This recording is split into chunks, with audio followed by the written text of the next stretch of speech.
Hi everyone, this is Steincamp from the Chess Summit Network, and I'm going to do something today on a YouTube video that I haven't ever done before, which is actually go over a Grandmaster game. And I guess what makes this even more unusual is that this game was played in the World Blitz Championships in Berlin this year. And the game is between Magnus Carlsen and Daniel Dubov. I'd never actually heard of Dubov before this game, but he actually misses a great chance to beat at the time the defending World Blitz Chess Champion and the overall World Chess Champion. So let's go ahead and go into the game. Dubov is black, Carlsen is white. And we get a standard Queen's Gambit setup where white decides he wants a solid structure. But I kind of got the feeling through watching this game that Dubov definitely had some sort of preparation for Carlsen, and he got a reasonable opening setup. He took on d4, takes on d4, so now we have a pawn imbalance, and it's almost like a reverse Carlsbad kind of setup, where white, has the pawn majority on the king side, but, in some instances, maybe black can go for a minority attack here. And, you have the two standard half-open files. So it's almost like the colors have flipped, and now black is white and white is black in terms of pawn structure. But here we go. Bishop to b4, bishop to d2. And I'm already not so sure about the structure. I mean, queen to d2 would be great, but the problem is that this black knight is coming into e4. So now it just seems like white's played this move b3 to fianchetto to the bishop, and now he can't really do that because he has to defend this pin. So he plays bishop to g2, which is somewhat of a concession. G takes c4, and now Carlsen makes the decision that starts to dictate the speed of this game by playing bishop takes c4. I don't know if I like his other option any better, b takes c4. If he plays b takes c4, he gets this hanging pawn structure, and it's going to become very easy to attack these two pawns. White's not exactly developed enough to really take advantage of the extra piece that he has developed, and this is going to become a long-term problem for white. So Carlsen here decided that by playing bishop takes c4, he'll go for an isolated queen's pawn structure and hope for the best. So castles, knight to c6. White plays the move a3 with the idea that after bishop takes c3, bishop takes c3, his pawn is protected, and at least his bishop's on the diagonal that he intended from the beginning of the game.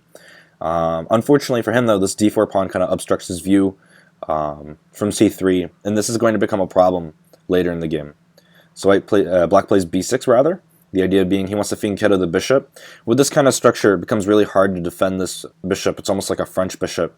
So, Dubov's goal is to put it on b7, put pressure on f3. b6, queen to e2.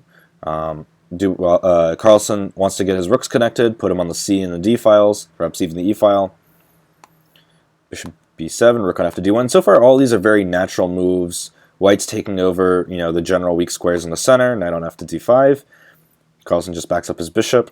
Carlsen's only, compensation for the isolated queen's pawn right now is this bishop pair, so it wouldn't really make sense for him to trade. But the one problem that Carlsen will have is that this d5 square is black's because of the e6 pawn, and this pawn will give him a much firmer sense of control over the center. Black plays knight g6, knight takes g6, h takes g6. This might seem like a bad move from black, weakening his king side, but I guess the question is, how is Carlsen really going to be able to attack the king side? And meanwhile, in doing so, black has eliminated white's best piece in the center, whereas the knight on e7 wasn't really doing that much. If we go back one move, white doesn't really gain that much from playing a move like knight to f3, because this knight can come into f4 and do a lot of damage. This bishop is attacking g2, so if this knight were to also go to f4, he's got this fork here, g2 and e2. So knight takes g6, h takes g6, queen to e5. Black played rook to c8, taking control of the open file. White plays a4, queen to d7. And again, we kind of go into this phase of slowly building up the position. Both sides don't really seem to be doing that much. Queen to e7, rook to e1. And in this position, I think a lot of people would say it's either equal or maybe white's better because of the bishop pair. But now here's where Dubov really starts to take advantage of a lot of the opening weaknesses that Carlsen created. And the first thing that he did was, when white played this move on move 19, a4, he does create this weak b4 square. And I think Carlsen's intention is to stop the a6, b5 thrust to kick away the c4 bishop, because this bishop is reasonably well placed. At least it controls the d5 square. Or it doesn't control, but it contests it. But he does create some dark squared weaknesses. So now in this position, Dubov decided that now's the time to take advantage of these holes. So queen to b4, white played h4. there isn't really an attack here because white's got the doubled pawns, and there's no way that white's ever going to really be able to push d4. And this was the main problem throughout the game for Carlsen, was that this pawn on d4 really stopped the ability for his bishops to really rake in on the king side like he may have wished out of the opening. a6, rook to a1. The idea being that if b5 is played, takes, and at least white has rook to a7 on some lines. So black decided to play queen to e7, reroute his queen. h5, g takes, queen takes.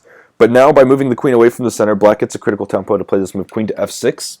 And white puts his queen back, offering the queen swap. But black decides, no, I want to attack, and plays the move queen to g6. And so far a lot of this game seems like simple maneuvering, but Dubov has been moving with a lot of purpose, whereas Carlsen's just been kind of making general improving moves. But now there is this general problem for white, that this bishop and this queen do a great job of attacking g2, and this bishop in c4 isn't really in a place to defend it, and the last move he really wants to play here is bishop to f1. Carlsen here decides that the only way for him to really be able to, save face here is to play this move f3. Well, Dubov's not done yet. He plays the move knight to b4, putting the knight again on this weak dark square that white created by pushing this a4 pawn. His two rooks are now much more active in the game, and bishop takes f3 is threatened. Carlsen decided that even though the f3 pawn is hanging, he needs to watch out for this idea of rook takes c4, after which this knight could come into d3 and fork both the queen and the rook and the bishop. So Carlsen decided it was more important to protect the bishop and allow bishop takes f3, and black is objectively winning here. So how does Carlsen manage to save this game? Queen to h2, rook takes c4, exclam, same idea as before. By moving the queen away, it doesn't actually solve the problem of the weak d3 square. Notice how this queen does a really nice job of controlling the light squares. This is a strategic sacrifice, and even if Dubov gets the material back, he's still in control of the light squares by removing the light squared bishop. Rook takes c4, knight to d3. And here, Carlsen plays the move rook to b1. I believe the computers were saying that rook to e3 may have been the better move, forking both the knight and the bishop, but allowing this move knight takes b2 followed by knight takes c4.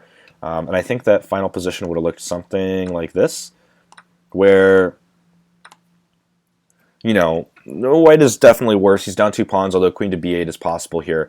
But at the same time, maybe not takes d4 because queen b8 followed by rook to h3. But, even in this position, Dubov is slightly better. He can play a move like queen to b1 if he wanted to. He's doing fine.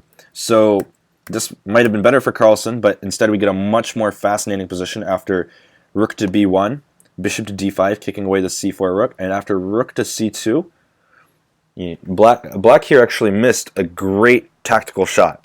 And I'll give you a second to try to figure it out. Okay, well, if you haven't solved it yet, I'd highly recommend pausing the video, as Dubov's move here is that he missed would actually be worthy of a double exclam, and that move would have been this move, knight to e5.